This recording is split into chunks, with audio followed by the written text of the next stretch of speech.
This is it. This is the last shock, and by far the biggest. If you ever needed intellectual proof that Jesus Christ is real and living right now, this is it. If Jesus and the Gospels weren't true, then Luciferians wouldn't be running the world. Atheists would, or some other version of modern man. Anyone, but not Satanists, not the passionate enemies of Jesus. If Jesus wasn't real, then so-called Satanists would be scattered here and there over the world in little local covens by silly teenagers rebelling against society and living in their own la-la land with their own little make-believe devils, being make-believe rebels. But no, people who believe that Lucifer is God run the world from top to bottom. They are dedicated to the core. They're highly sophisticated. They make the movies, they star in the movies. They write the songs, they sing and dance. They are worshipped as idols. They set trends, they live large, and they practice witchcraft, complete with sex magic and blood sacrifices. Why? Why do they do that? Why would they bother?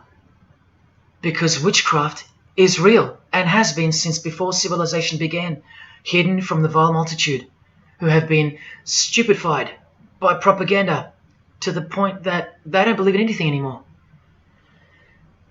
And who waged a war on witchcraft on your behalf?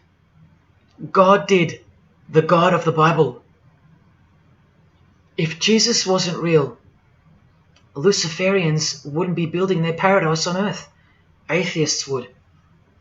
If Jesus wasn't real, Luciferians wouldn't be passionately hating him to the point of keeping their existence hidden under penalties of torture and death.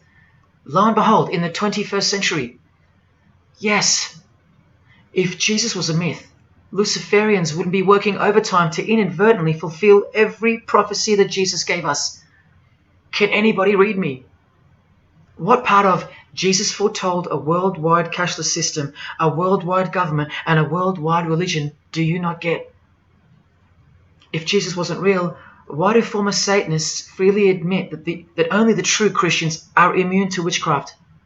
They have no power over the disciples of Jesus. How is that possible? And what about this one that's been going around? If the Gospels were written by the Catholic Church in order to control people, then why didn't they include a pope in the scriptures? There's no pope here.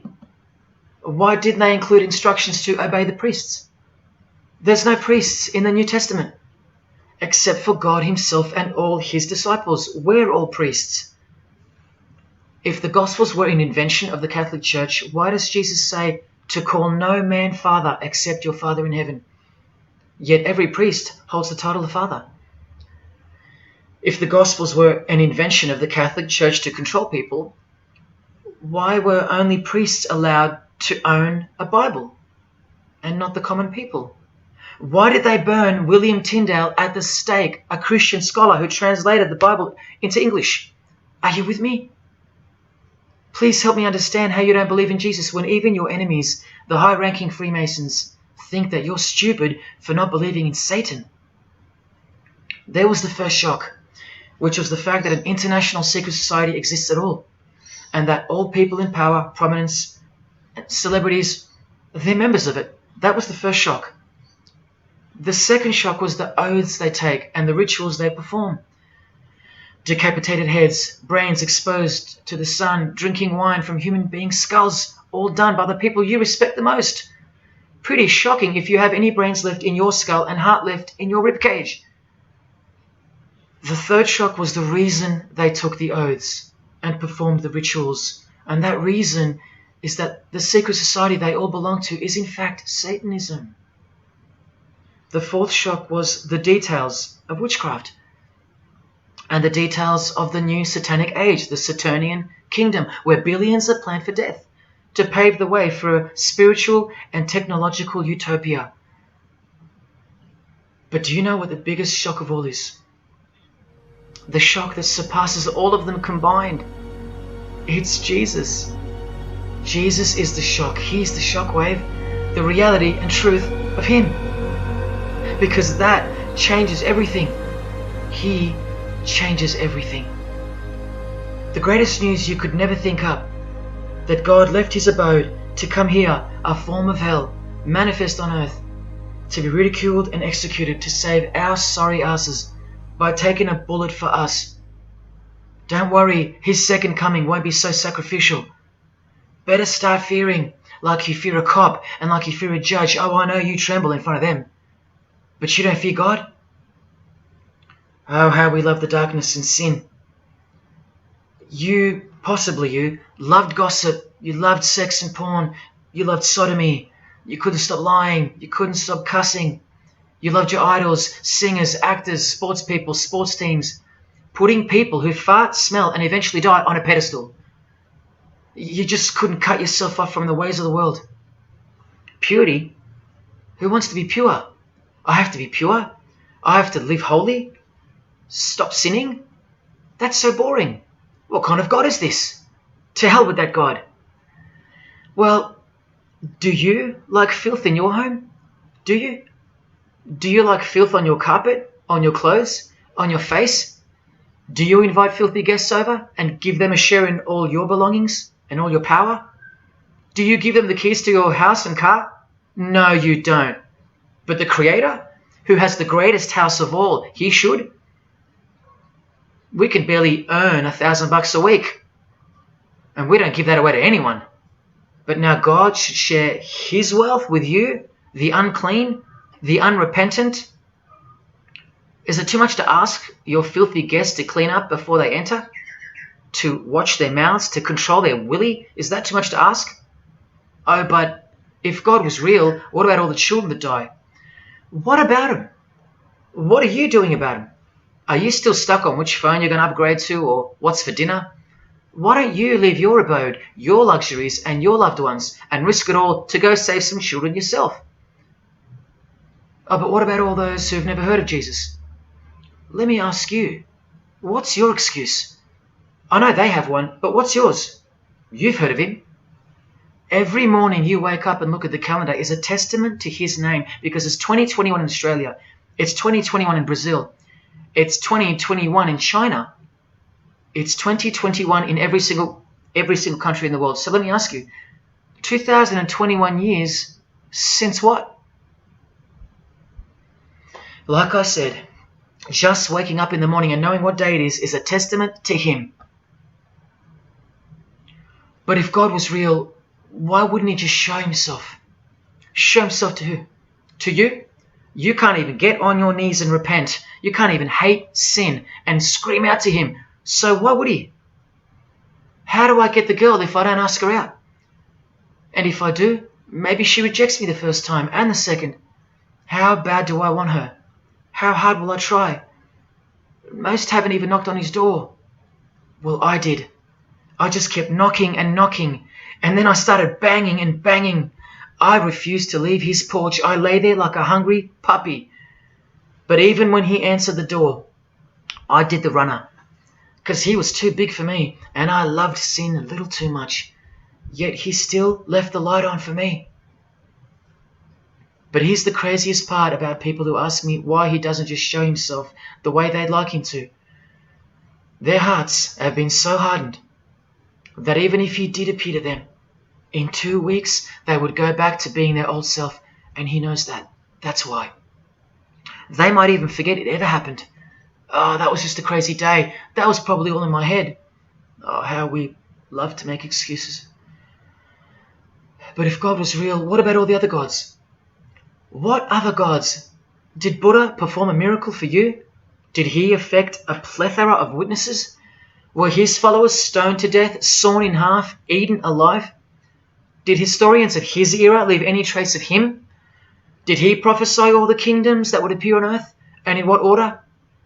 Did he foretell of worldwide floods, of enemies that would despise his followers, use his name as a cuss word, and eventually attempt to set up a world kingdom?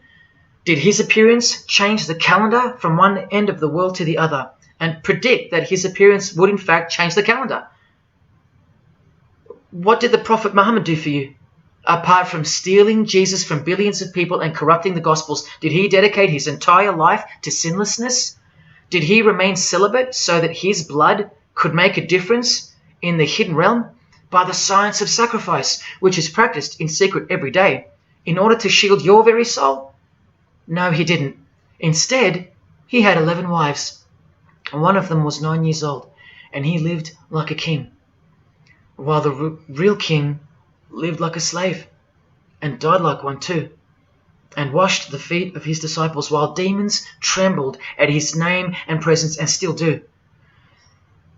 And let's not even bother with the other pagan gods, Osiris, Odin, Vishnu, all inventions of fertility cults that worship the sun, sex, genitals, death, destruction, agricultural religions. Did anyone else apart from Jesus Christ ever say the words, "I am the truth"? Have those words even ever come out of someone's mouth? I've heard of "I know the truth," "I have the truth," but "I am the truth"? That doesn't even make sense. Unless truth itself was once upon a time born on earth as a man. Well, of course he's the truth.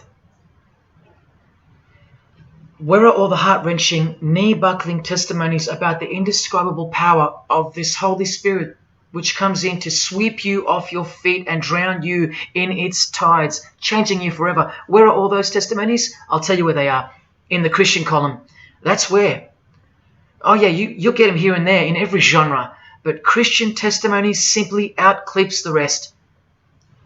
Where are all the life-changing, electrifying Hindu testimonies? The Muslim testimonies? A Muslim, Buddhist, or a Jew on the street corner, or from the proverbial rooftops, shouting the truth for all to hear, no matter the cost, because they love us that much, because he loves us that much? Where are they? And Freemason testimonies? Have you even heard of one of those? Satanic testimonies? You ever heard of one of those? A Freemason on his knees, sobbing from joy because of the overwhelming knowledge that Lucifer loves him? No Mason or Satanist has ever done or heard of such a thing.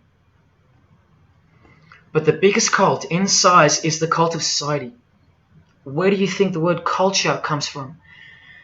And the TV, the doctors, the idols, the PhDs, the scientists, they are the priests of the cult of society. You atheists think you don't live in a religious world of your own, filled with daily rituals and daily worship? Even your beliefs require faith in what your priests teach you. Evolution, no proof. Age of the earth, no proof. Distance of the sun, all faith-based on what you are told by strangers. You can see the rings of Saturn with your telescopes, but you can't see the buggy on the moon that was left behind in 1969, yet you still believe, because you have faith. Don't you worry, no matter who you are, you live in a religious world, because life is religion. And if you're still in the "I'm not religious" category, think again.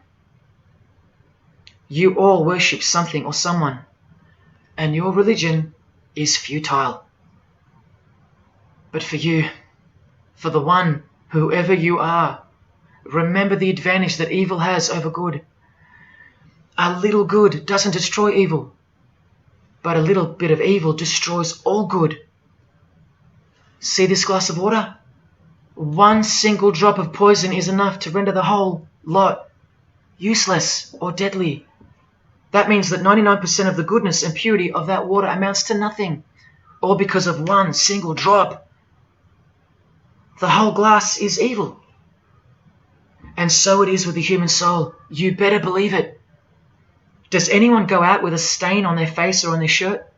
You think the soul can't be stained? Think about it.